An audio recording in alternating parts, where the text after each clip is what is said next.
Hello நண்பா நண்பீஸ், இன்னைக்கான வீடியோக்குள்ள போறதுக்கு முன்னாடி இன்னைக்கு பர்த்டே செலிப்ரேட் பண்ணிட்டு இருக்க எல்லாத்துக்கும் என்னோட பர்த்டே விஷஸ். அது மட்டும் இல்லாம இன்னைக்கு பொங்கல் செலிப்ரேட் பண்ற எல்லாத்துக்கும் என்னோட பொங்கல் வாழ்த்துக்களையும் சொல்லிக்கிறேன்.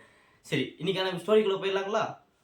ஒரு பணக்காரர் ஒரு பெரிய ஆப்பிள் தோட்டத்தோட இருக்கிற ஒரு அழகான வீட்டை ஒன்று வாங்குறாரு.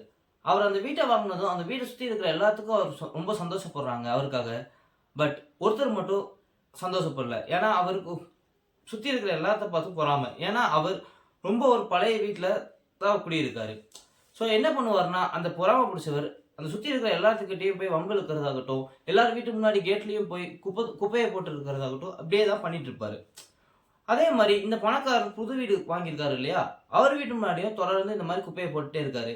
ஒரு நாள் இந்த பணக்காரர் நல்ல மூடோட எந்திரிச்சு வீட்டை விட்டு வெளில வந்து பார்த்தா அவர் வீட்டுக்கு முன்னாடி ஒரே குப்பையா இருக்கு. இவர் என்ன பண்றாருன்னா, அந்த பணக்காரர் அந்த குப்பையெல்லாம் அள்ளி ஒரு பக்கெட்ல போட்டு எல்லாம் க்ளீன் பண்ணி முடிச்சிடறாரு. க்ளீன் பண்ணி முடிச்சதுக்கப்புறம் அந்த பொறாம பிடிச்சவர் வீட்டுக்கு முன்னாடி போய் கதவை தட்டுறாரு. அந்த பொறாம பிடிச்சவருக்கும் அது நல்லா காதில் கேட்குது, இவர் தான் வந்திருக்காரு அப்படின்ற விஷயம் அவருக்கு தெரிய வருது.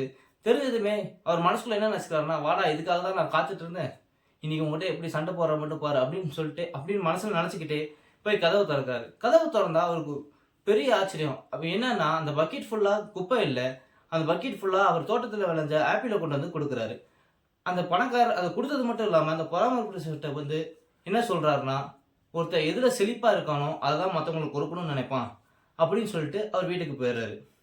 ஸோ நீங்கள் அந்த பொறாம பிடிச்சவர் மாதிரி இருக்கணும்னு நினைக்கிறீங்களா, இல்லை இந்த பணக்காரர் மாதிரி இருக்கணும்னு நினைக்கிறீங்களான்றத கமெண்ட் செக்ஷனில் கமெண்ட் பண்ணுங்கள். இந்த வீடியோ உங்களுக்கு பிடிச்சிருந்தா லைக் பண்ணுங்கள், ஷேர் பண்ணுங்கள். அடுத்த வீடியோவில் வந்து சந்திக்கிறேன். அது வரைக்கும் டாடா பாய் சொல்லிக்கிறது நான் உங்கள் பாலா. அண்ட் இது நம்ம ஃபன்ஸ் அண்ட் என்டர்டைன்மெண்ட் மீடியா.